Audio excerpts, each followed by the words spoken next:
This episode of ETC is brought to you by iZombie, the new genre-bending zomcom from the brains behind Veronica Mars. Check out the series premiere Tuesday at 9/8 Central on the CW. Hey guys, welcome back to another episode of the Totally Uninformed Gaming Show. Oh, we're doing this again? Yeah, because everyone hated it so much that I really want to do it again. Brett, get back over here. Get out of here. Welcome back, Mr. Brett Hundar Hundley. I need your fucking cynicism in this really badly. I'm nice ready. foreskin sweatshirt. Anyways, we've got some news about every baby's favorite game on the planet, Minecraft. Apparently, it's being banned for being too violent. Yes, you heard that correctly. A game where you punch trees and build houses out of pixels is apparently so violent that the country of Turkey is apparently outright banning the game. And we thought Australia was the king of censoring violent games. Well, step aside Aussies, because the Turks want to look like idiots too. Yeah, anyways, in Turkey, the Minister of Family and Social Policies was concerned about the level of violence in the game after speaking to some fun-destroying reporter who said that the game depicts violence against women and promotes aggression by awarding points for killing characters in the game. I mean, maybe it's been too long since I played Minecraft, which was for about 2 hours 4 years ago. I gave up after digging a giant hole in the ground and questioning the life choices that brought me to do such a thing. But I really don't remember the game having anything to do with that. Do you? Absolutely not. Okay. So they launched an investigation where presumably a bunch of old people played the game and probably just got so frustrated trying to do anything creative and just said, fuck it. Yeah, sure, it's violent. Just ban the damn thing so I can stop playing it. Yeah, this is annoying. I don't want to play this stupid game anymore. Makes sense. An Oxford University psychologist even chimed in saying, thinking of investigating Minecraft for being violent is the equivalent of ordering an investigation into violent Lego playing,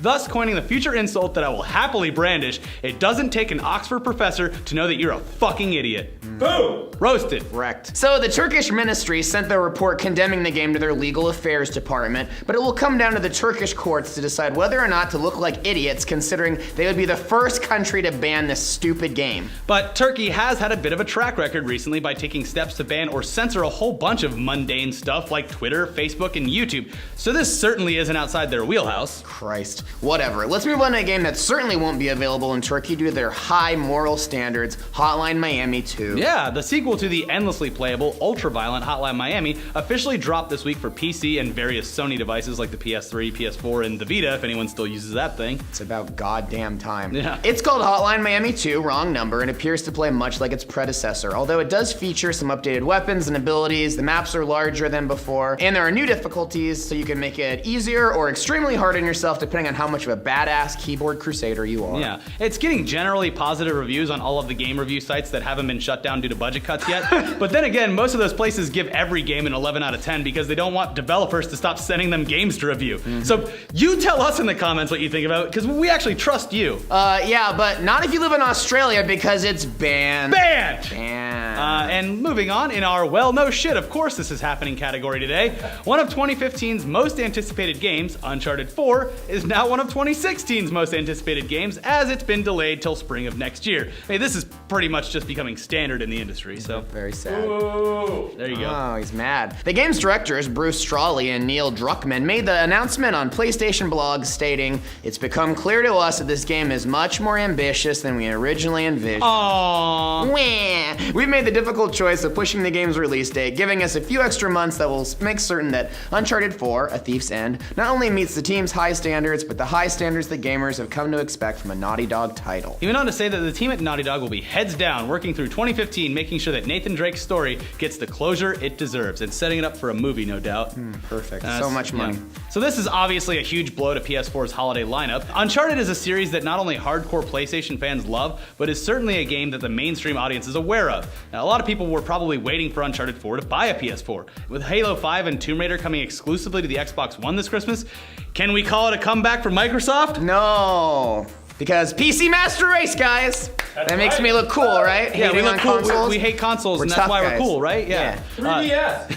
There you go. Anyways, in eSports news, Blizzard has announced that it will be hosting a student eSports tournament called Heroes of the Dorm.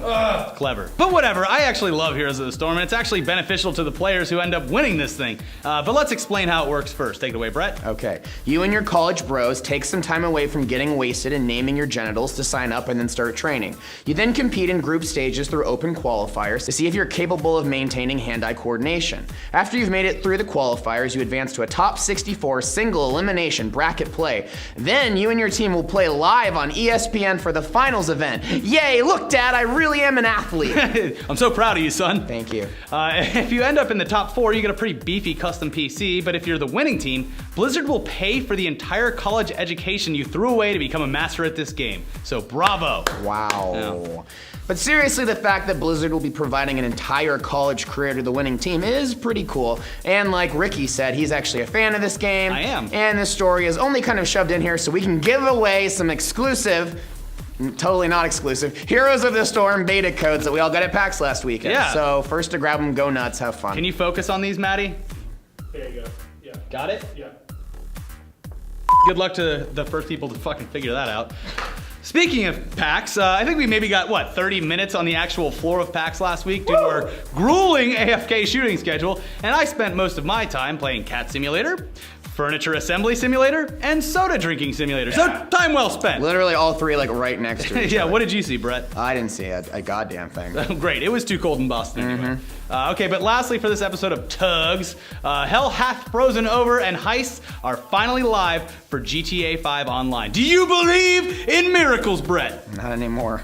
Heist went live on Tuesday with a 4 GB patch for current gen users and a 1.2 GB patch for last gen users. Seems like you'll need to be higher than level 12 to Heist leader, which is fine because if you aren't level 12 yet, you obviously spent no time playing GTA Online and should probably practice before starting the heist. Yeah, I think actually if you're lower than level 12, I found this out last night, you can still get invited by someone else. But in order to do any of this, you have to like have a high-end luxury apartment to do any of the heist leader stuff. So it's confusing. Go watch Funhouse's video about it. They explain it way better. Of course, there was some downtime on Rockstar's servers when the heist launched, but that's to be expected these days because even though we shell out hundreds of dollars for games every year, companies just can't seem to nail down the whole, we should make sure our servers work so people can actually play this thing. It's really hard. Yeah. You can access Heist by going to the quick job menu and hitting play Heist. You then front your own in-game currency for the setup costs. Now, Ricky would have liked to have had some experience with this before writing the script, but you know, he was unable to log onto their servers, so maybe in a few more days or so, this episode will be ready. I got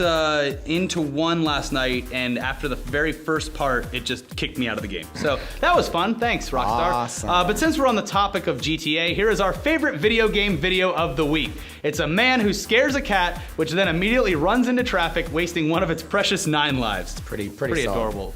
And finally, next week's video game releases. Yeah. March 17th, the game Battlefield Hardline comes out, but you can get some game time in on Friday if you're a member of EA Access. Yeah, also we're getting episode 2 of Tales from the Borderlands, the Telltale game series, which is actually pretty fun. I played episode 1 on the flight to PAX, and it's really well done. I mean, most Telltale games are pretty well done, as long as you know that you're just getting into like a choose-your-own-adventure type game. But it was well done. And we have one more thing to give away. We're gonna let Shibby do it. Big business. Uh-oh.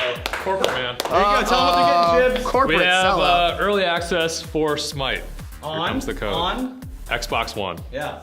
Ricky, you played this. What'd you think? I thought it was great. I thought it was very well done for a MOBA port onto Xbox, but I don't think that my problem with this is that they didn't really prepare. It feels like the port for people sitting more than 5 feet away from their TVs, because all of the text and information on it, like if you want to learn the lore of the gods or any kind of strategies that they put on the screen, it is still very tiny, as if you're sitting like a foot away from the computer. Buy some gunners. Yeah, that's what you need. Go get some gunners. I wish we had a discount code to give you. We'll hit up fucking what's his name, Dave Oshry. Anyways, Wow, you hit him in the dick. Yeah. Learn the lore on PC and then go play it on your Xbox. anyways, thanks for joining us for this episode of the Totally Uninformed Gaming Show, and thanks for tugging one out with us. We hope you hate the show because it's gonna be back every week. Yay. So go fuck yourselves. Bye. Cancel. Cancel.